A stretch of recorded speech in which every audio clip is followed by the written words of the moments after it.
ఆగండ్రో. Welcome to పొయ్యి మీద వంట. ఈ రోజు మా సంద్రానికి వేటకెళ్తే ఒక్క చేప కూడా పడలేదండి. మా కష్టానికి ప్రతిఫలం దక్కలేదు.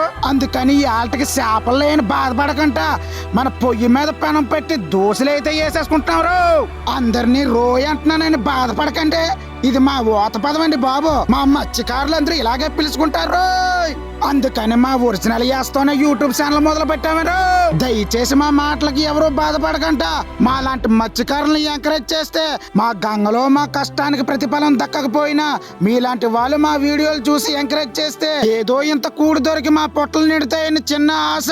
అలాగే ఈ రోజు మేము వేసుకున్న దోశలకి చట్నీలు అయ్యి లేకపోతే డిఫరెంట్ గా చికెన్ సేర్వాతో మొదలు పెట్టామండి.